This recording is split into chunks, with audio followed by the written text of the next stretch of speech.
What's up, YouTube? Blaze here, and I'm back with another reaction, and I'm finally back. Yes! I'm sorry it took so long. I was extremely busy.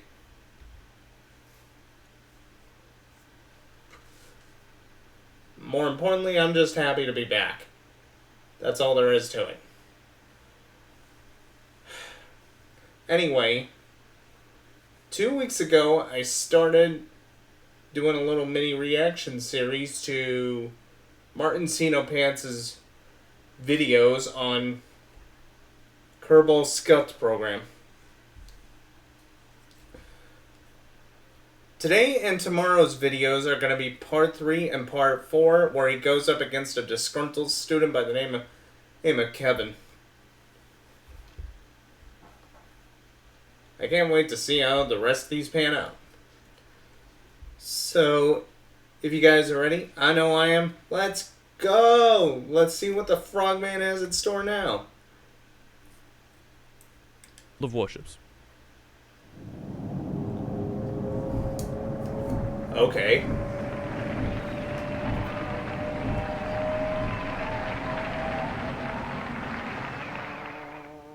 Hello again. I'm back in KSP. But why am I here? On Elu. That's kind of far away, isn't it? Yeah, it is. Worse, it looks like we're stranded here for the foreseeable future.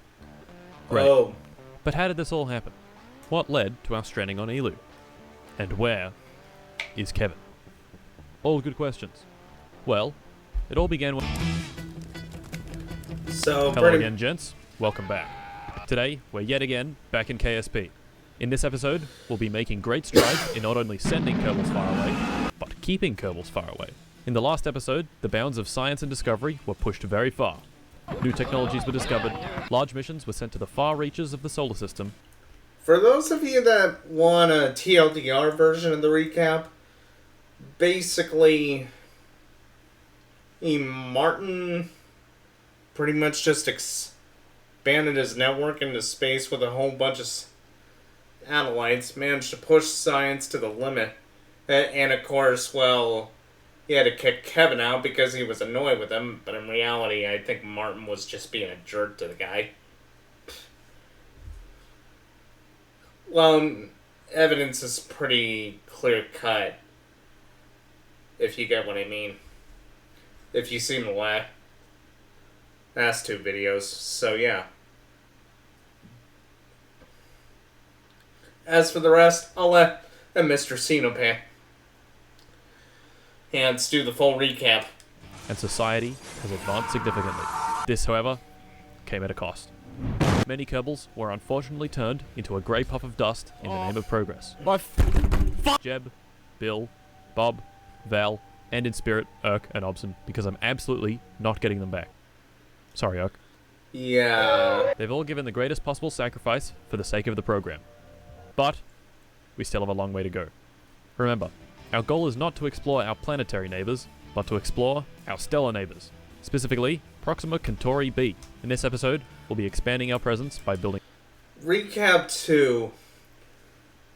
Who, and also as a disclaimer, Martin isn't playing this game on its vanilla base because there's only so much limits you can do with vanilla base.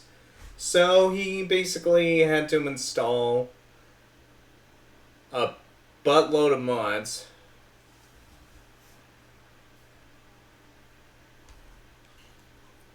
It's for the very sole purpose of wanting to expand the game more. And as most people know, when it comes to modding in PC games, it goes to hand in hand like peanut butter and jelly.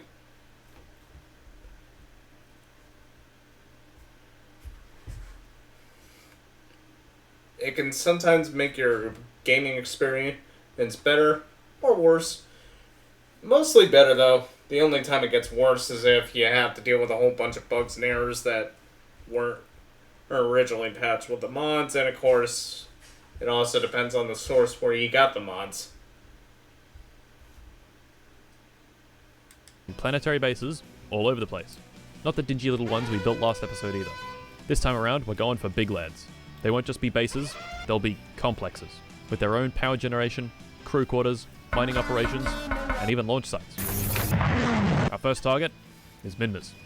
So, let us begin.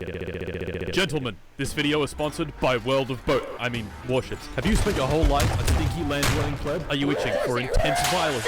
Well, oh boy, guess what? I think it's time for you to hop on the computer, download World of Boat for free, and send some high explosives at the Japanese. Destroyers, battleships, cruisers, and aircraft carriers. A massive 400 warships, and 44 million players to send to the bottom of the ocean. But wait, there's more. The game is now partnering with Legendary Entertainment on a collaboration to bring Godzilla vs. Kong to...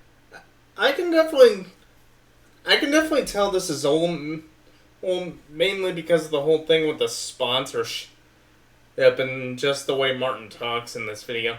But mostly because of the way the sponsorship is. Because Godzilla vs. Kong collab was approximately 3 to 4 years ago. Oh, almost.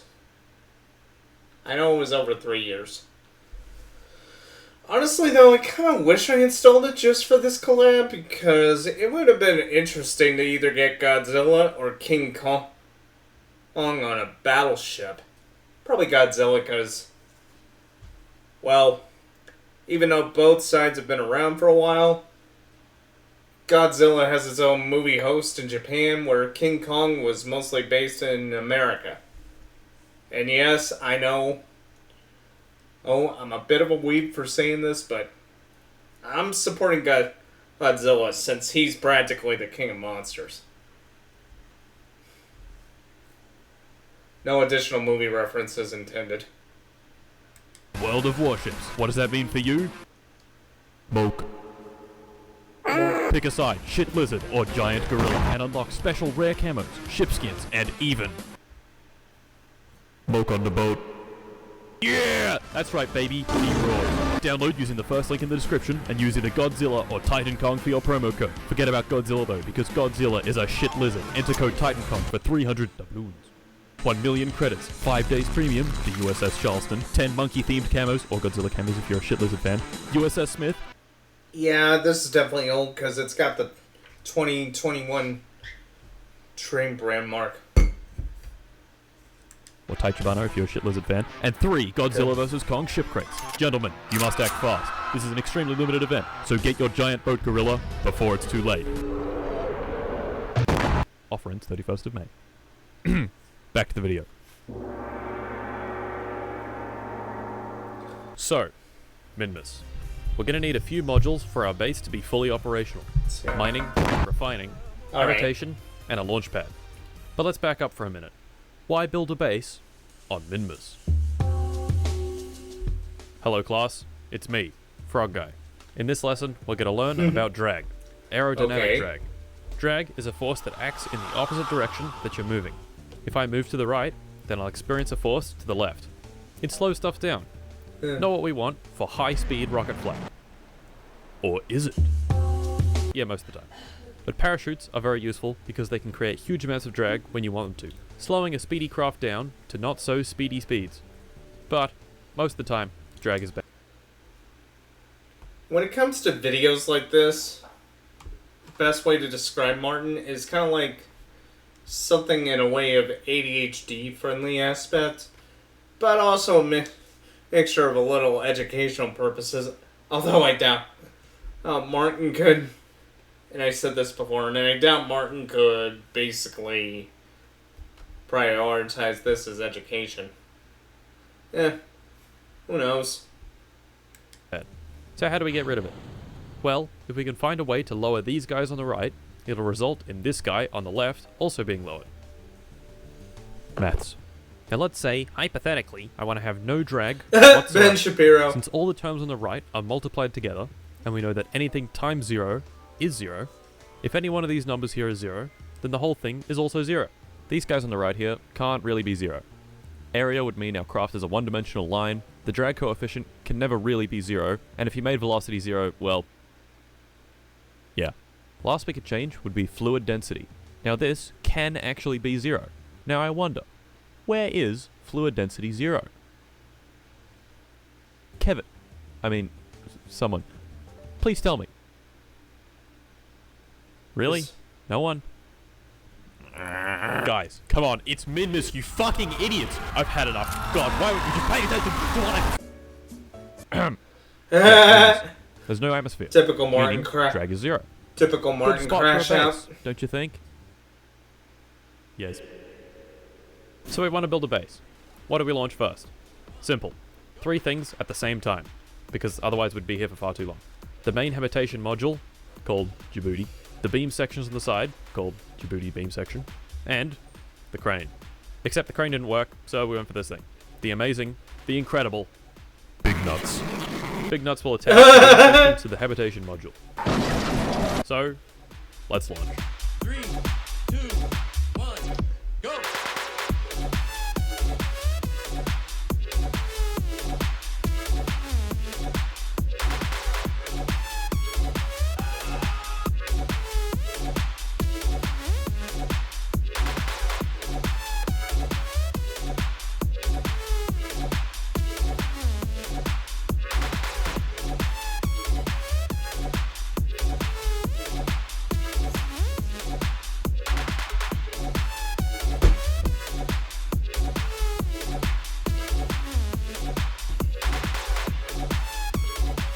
And they're all here.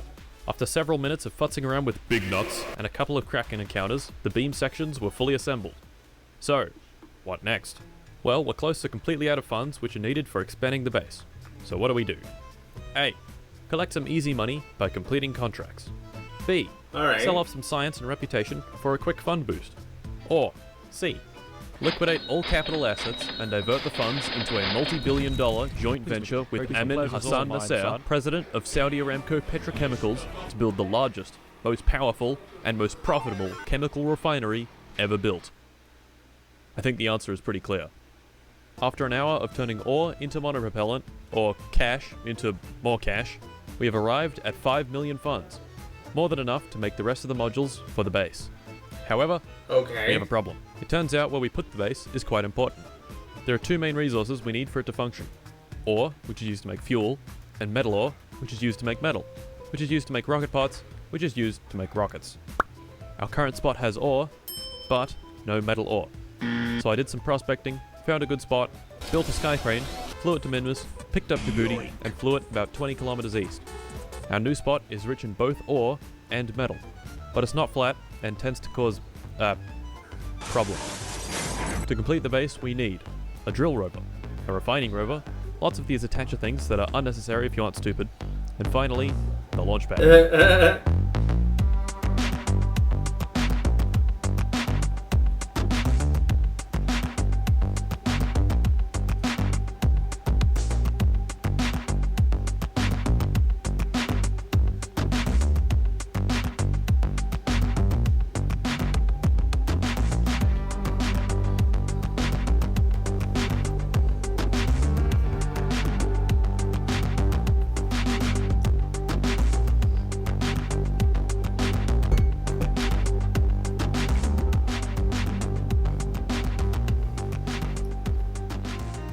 And there we go.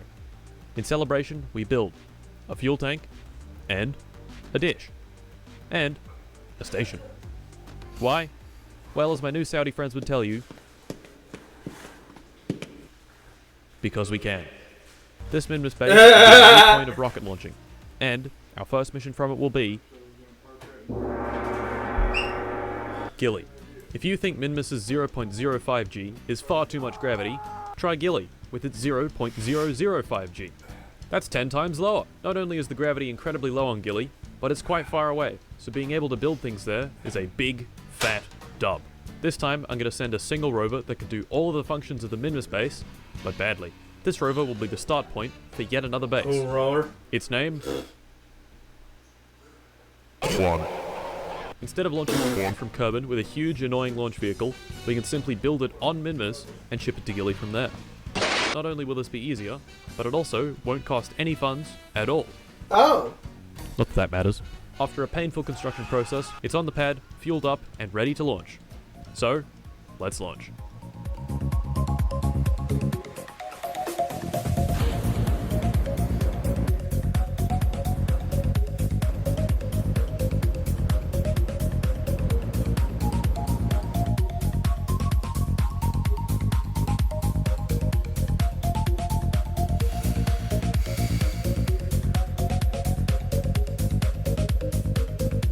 There we go, boys. One has landed. As a test, I quickly whip up a small science rover, build it up, and drive it around. However, around this time, this started happening. What? Oh. Repeatedly.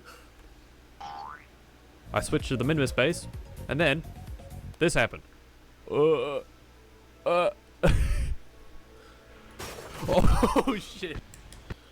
Not gonna lie, this is kind of like my,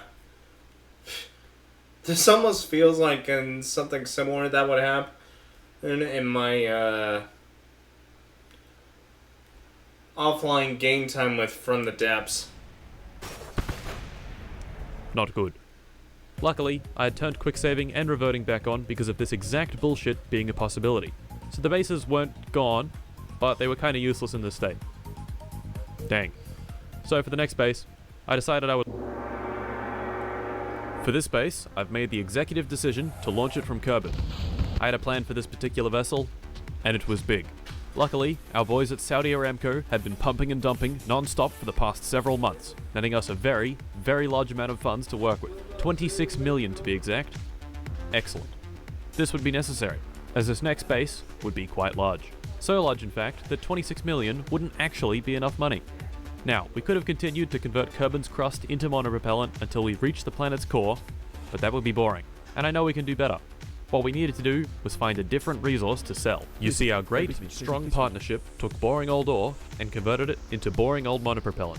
This would be the most efficient conversion without mods, but we have mods, so let's use them. Behold, the different resources of KSP Interstellar. There are a lot of these, and some of them are worth quite a bit of cash, but one stands above the rest. Antimatter. 1 kilogram of this stuff is worth a ridiculous 108 million funds. However, we can do even better. This is the diamagnetic antimatter container, which doesn't just store antiprotons, but full antihydrogen, which you can store with much higher density. In fact, right here, you're looking at 1,000 kilos, or 1 ton, of antihydrogen, which is worth 108 billion funds. Now that is a lot of dough. So, let's partake in the ultimate drug run, and go fill it up. But first, what is antimatter? Hello again, class. Okay. Welcome back. Particle physics. Sounds complicated, but it's really not that bad. Firstly, we begin with water. If you were to zoom in really close to water, you wouldn't see anything. But if you could see something, you'd see water molecules. Lots of water molecules. Let's pick one of these molecules and look at it even closer. At this scale, you can see that water is made of 2 hydrogen atoms and 1 oxygen atom. H2O. Let's ignore the oxygen for the time being and zoom into one of the hydrogen atoms. At this scale, we see that the hydrogen atom itself is made of 1 proton and 1 electron. Protons have mass and a positive charge, and electrons have almost no mass and a negative charge. Protons and electrons, and also neutrons, which have no charge, make up matter. If we have a close look at oxygen, we see that... Wow. Kind of makes me wonder if Martin ever, like, has a degree in science, or he was a science teacher at one point. Especially the way he's explaining It this. itself is made of 8 protons, 8 neutrons, and 8 electrons. So where does antimatter come in? Well, it's basically the opposite of regular matter. Antiprotons have negative charge, and anti-electrons, which are actually called positrons, have a positive charge. This means that antiparticles and regular particles are attracted to each other. So, what happens when they touch? Annihilation. All their mass gets converted to energy by Einstein's famous equation, E equals mc squared. E being energy, m being mass, and c being the speed of light, which is squared. C squared happens to be this number, 9 with 16 zeros on the end. So if you had 1 kilogram of antimatter and mixed it with 1 kilogram of regular matter, you'd have this number of joules. A lot of joules. Or 21 megatons of TNT in 1 kilo. Pretty good stuff. Which means our lovely 1 ton of antimatter is the equivalent of 21 gigatons of TNT. Very big. But still 5,000 times less than the Dino Destroyer asteroid. Now that was a big boy. Back to the challenge at hand. Collecting antimatter. Challenge number 1. You can produce antimatter in Kerbin, but it's difficult and slow. Not ideal. The other way to get antimatter is through using a collector. In space, there's actually a fairly large amount of antimatter just floating around. If you're smart, you can use strong magnetic fields to capture this antimatter and store it. This is great, but it only works in space, and works best near strong magnetic fields where there are lots of particles whizzing around. Kerbin has a magnetic field, but it's quite weak. So do all planets in KSP. But they all suck compared to our big green friend, Jool. At exactly 9,000 kilometers in altitude, on a perfectly circular, 0-degree orbit, you can get the highest possible antimatter flux. You can also stack up collectors and start collecting in the tens of grams per hour. Big stuff. However, there is another problem with this method. The collectors can only collect antiprotons, not positrons, which can only be created in a cyclotron. So, we need lots of collectors, a cyclotron, a power source, generator, radiators, and of course, engine for getting to Jool. Behold, the Warren Buffett. Let's strap it to the most powerful rocket The Warren and Buffett. send it up.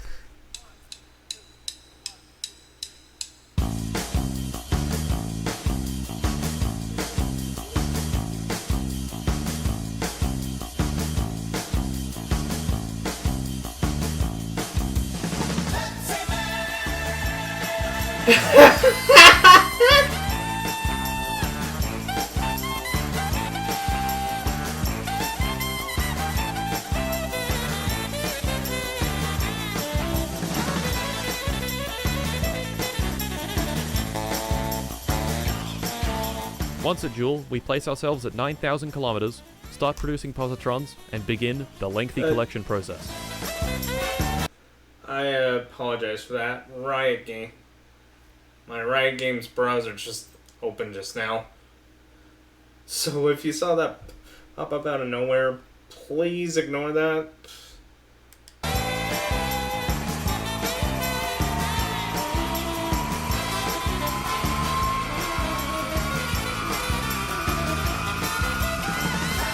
Wow. And after a mere 6 years of spinning around the big green boy, the container was filled with a ridiculous 1 ton of antimatter. Time to bring it back to Kerbin.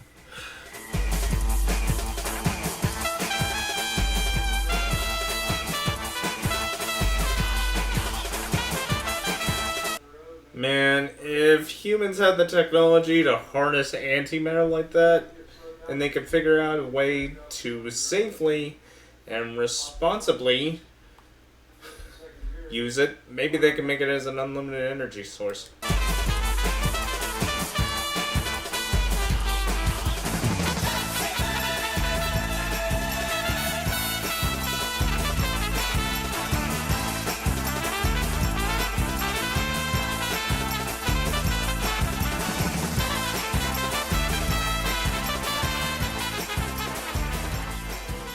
After another 2 years in space, the massive bounty of antimatter is finally back. So we recover the vessel and are rewarded with 96 billion funds. Very good. Now that we will never have money problems again, we can begin construction of our largest project yet, the Jool spacecraft. Since it's going to be so large, launching it in one go would be infeasible. So instead, the program has decided to launch it in several smaller chunks and perform what is known in the business as orbital assembly. This would require many launches, but once assembled, we would have a real big boy in space. Not just any big boy either. This would be a proper spaceship. Lots of fuel in these spherical tanks, this big fusion engine for high efficiency, a nuclear reactor for power, a ring centrifuge particle accelerator thing that looks cool, and a lander for collecting surface science. But before we launch, learn time. Let's rewind the tape a little bit. This big fusion engine for high efficiency. What do I mean by this? What makes a rocket engine efficient? First of all, let's look at a small example. These two rockets are both exactly 7 tons and have the same amount of fuel. The only difference between them is the engines they use. This one uses a conventional liquid fuel engine, and this one uses a nuclear engine. If we burn all the fuel in both rockets, which one will be going fastest at the end?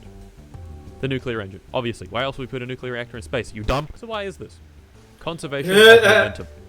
You may remember back in episode 1 when I asked Kevin about Newton's third law. Every action has an equal and opposite reaction. The rocket engine expels hot gas backwards very fast, which imparts an equal and opposite force on the rocket, causing it to accelerate. If you throw the hot gas back even faster, then you get more force for the same amount of fuel. This is exactly what the nuclear engine is doing. It uses a nuclear reaction in its core to heat up a gas to incredible temperatures that are much higher than what normal chemical rockets can achieve. This hot gas expands more than regular hot gas, which gives it higher exhaust velocity, and thus higher efficiency. So what about our futuristic fusion rocket? How does that work? I don't know. But what I do know is that it uses a nuclear fusion reaction to release lots of energy and then shoots hydrogen through it to get its thrust. Efficiency is measured in specific impulse, which is measured in seconds. Higher seconds is better. But why seconds? 400 seconds would mean that a rocket engine with 100 kilograms of fuel would produce 100 kilograms of thrust for 400 seconds before it ran out of fuel. The best chemical rockets can do about 400 seconds of specific impulse. The nuclear rocket engine in stock KSP does 800 seconds, and the ion engine can do 4,000 seconds. This is still baby shit though. The fusion engine that we've been talking about can do 15,500 seconds in high thrust mode, and 27,000 seconds in the most efficient mode. But we can do even better. The best engines can do 100, even 200,000, with the very best able to do a ridiculous 2 million seconds of specific impulse. These engines are so powerful that they can realistically accelerate the craft to a significant fraction of the speed of light. Very nice. Anyway, back to the Joule mission. We've got a few modules to launch: propulsion, command, centrifuge, reactor, habitation, labs, new labs because the old ones are bad, and the lander. So, let's go.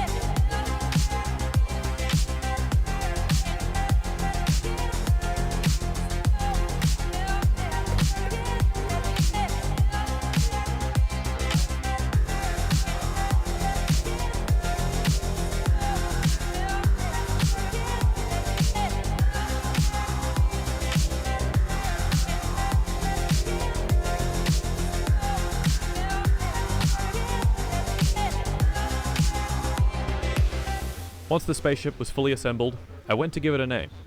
But what to name it? Something that is definitely the Big Funny. I consulted the world map, zoomed into West Africa, into Burkina Faso, and to its capital, Ouagadougou. Immense. Wow.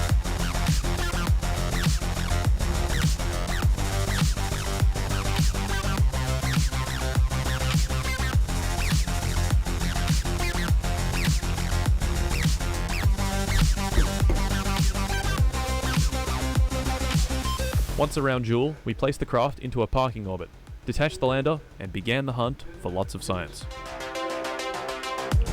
Alright.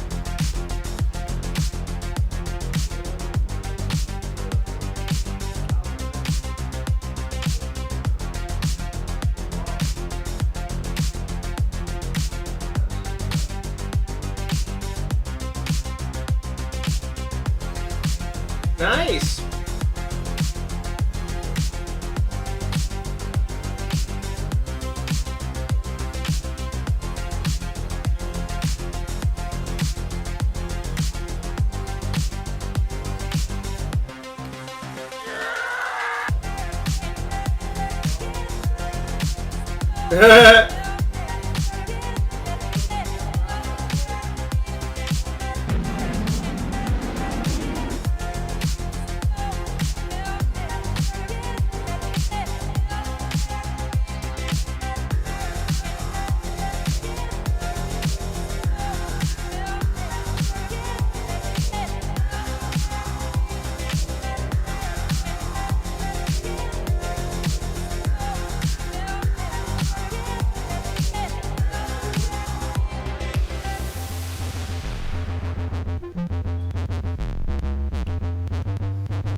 Lots of data was collected, and our fuel was almost depleted.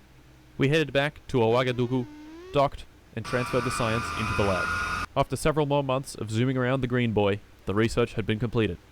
In total, we had collected 41,000 science from our mission, but the labs had multiplied this by 5, leaving us with an absolutely massive 207,000 science.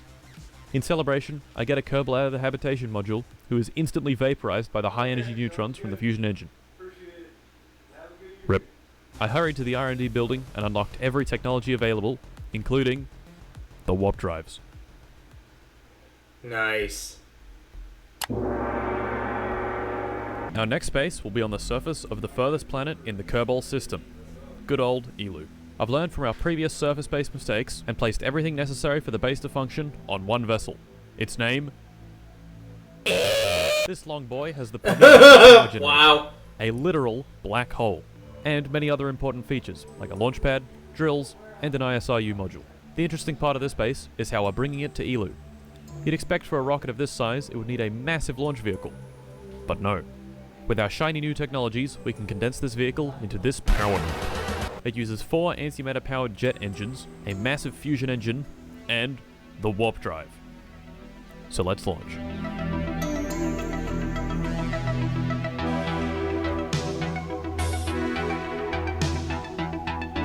Nice.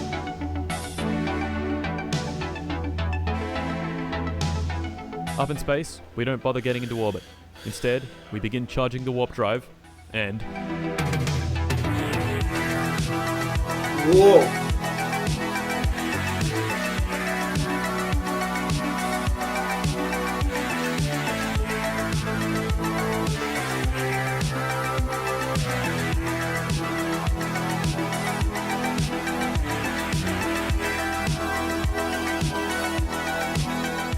20 minutes later, we've traveled 76 million kilometers, and we're here. We take it down to a low orbit, and touchdown. In less than a week, we've placed a base on the furthest planet in the solar system. Very nice. In celebration, we build a space station and launch it from our base. Incredible. We've pretty much conquered the entire solar system, so naturally, our next destination is... Going interstellar. For our first interstellar voyage, we'll send a lander to plant a flag on the planet's surface. This will need an interstellar transfer stage, and a lander with enough delta V to land and return to orbit. For this job, we've recycled the Ouagadougou lander, remembered to include a ladder, and built the very first interstellar transfer stage. So, we put it on a launcher, name it Shitfart 14, and launch.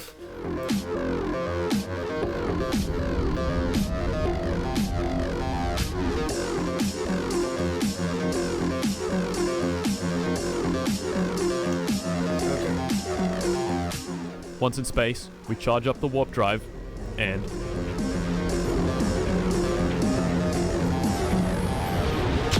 Ho ho ho! Nice.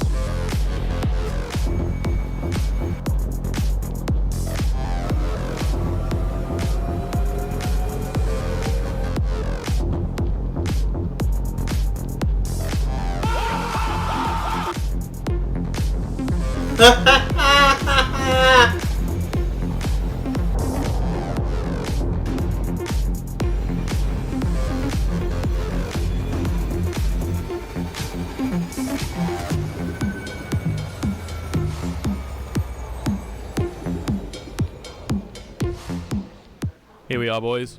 Proxima Centauri, and our small exoplanet, Proxima Centauri b. We detach the lander and fly it down to the surface. Nice.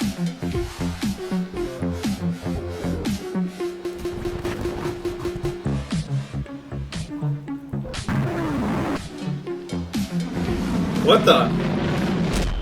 Huh? Huh?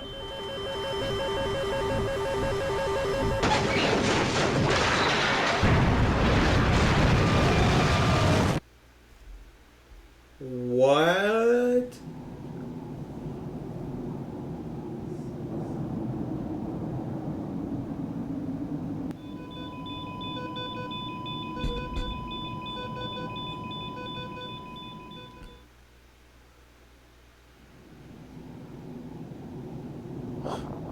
Oh, it's Kevin.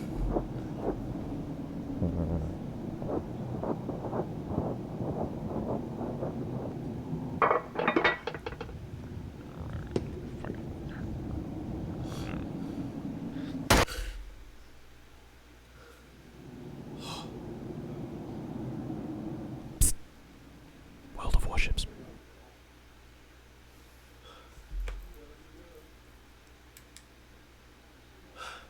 Okay.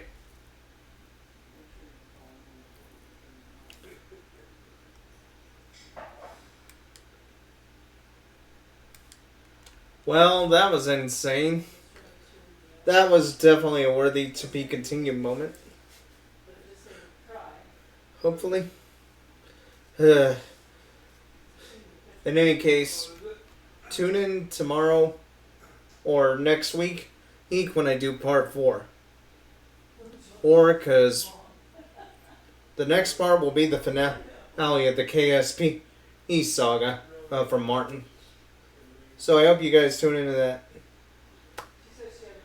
If you like today's video, please leave a like, drop a comment down below. Also, please feel free to hit the subscribe button and hit the bell icon to get notified on when I post new videos. You can find me on social media. I'll leave all my links along with the original video in the description below.